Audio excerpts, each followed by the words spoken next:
It's time for the One Bar and Lepica Show, bringing you anything and everything Minnesota Vikings. Welcome to professional football.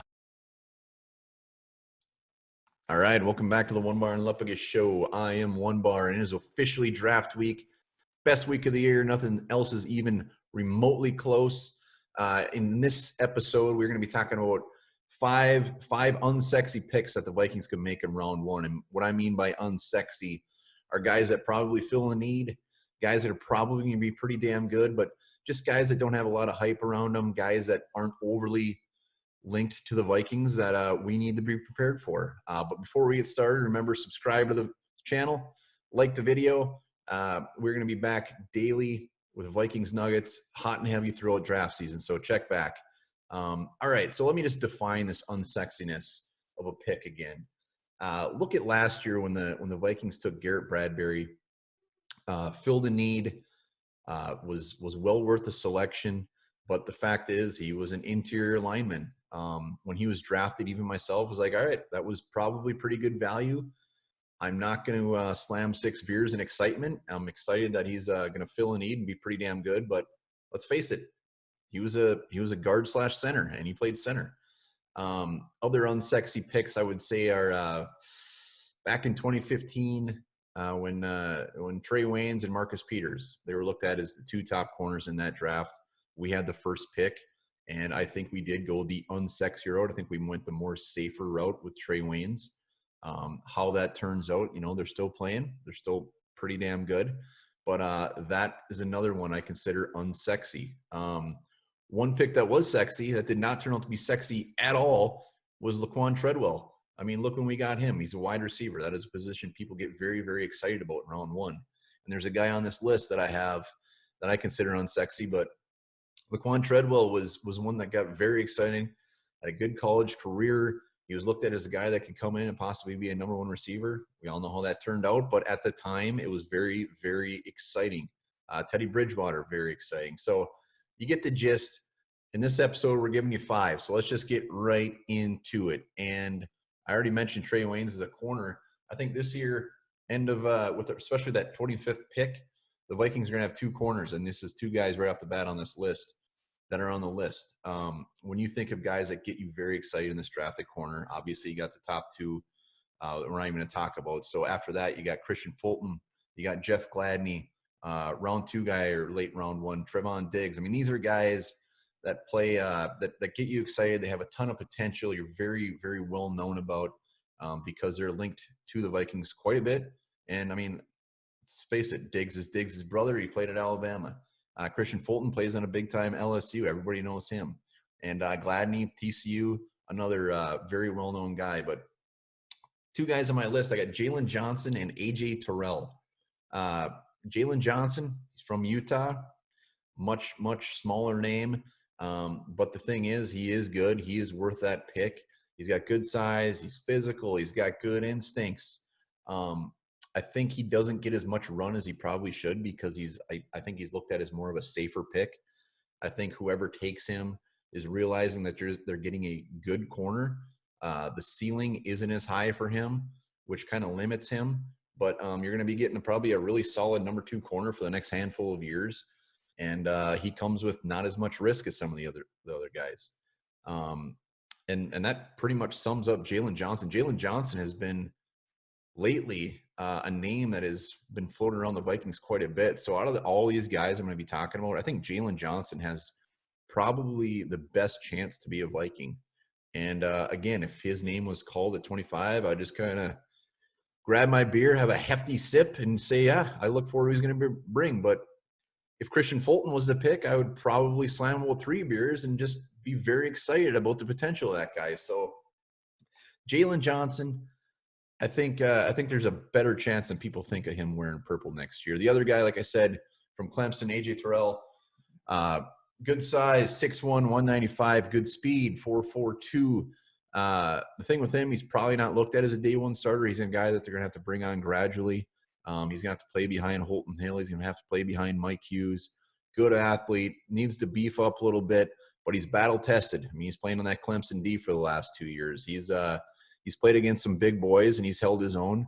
And he is a guy kind of opposite of Johnson that has that ceiling, has more of the potential. I just think he's more in that tier 2 after the Christian Fulton, after the Gladneys. So I think that might be a little bit more of a reach for him at pick 25. But he's definitely another guy that is on the Vikings radar. So that's 2 cornerbacks to get used to come Thursday.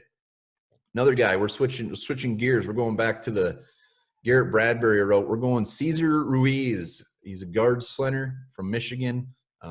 We got our center, so if we took him at 25, he would probably be bumping over to guard. I can't see us moving Bradbury, but 20 years old. He's a mean son of a bitch, and he would be a very, very good offensive lineman for the Vikings. Why he's not sexy?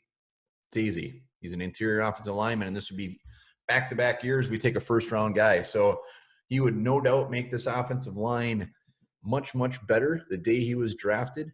But yeah, he's just, you're just not going to get excited. He's not going to take a pick 6, or he's not going to catch a 40-yard touchdown. So the excitement level would be a little bit lower for him. But I think in 3 years from now, you look back, everyone will be like, that was a damn sexy pick. But day one, yeah, it's just kind of, all right, we'll take him.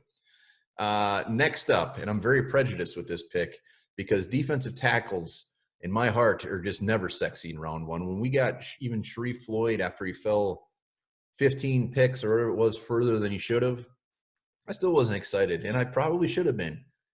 Injuries, it didn't pan out with him, but that was a pick to get excited about. I'm going Russ Blacklock from TCU. He is somebody that will probably be taken anywhere between picks 25 and 35. The value is there.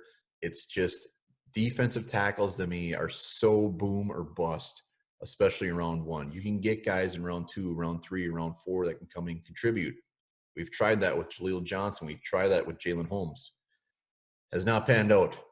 But there are guys out there. And the reason I don't want this to happen, and the reason I just kind of be like, all right, fine, it fills a need, we'll see what he can bring, is because we got guys like Armon Watts that I think we could still wait one more year before we pull the trigger on a round 1 D tackle just to see what he has. We got Michael Pierce. We got Shamar Stephen. We have pieces there, and I think we should address other positions before we go with a guy like Blacklock. Blacklock's there in round 2. I will consider that sexy, but round 1, not so much. Just hopping into him quick. He's athletic. He's got good speed. He's got a lot of intrigue around him. He didn't put up eye-popping numbers at TCU, but I think he would actually put up better numbers in the NFL than he did in college.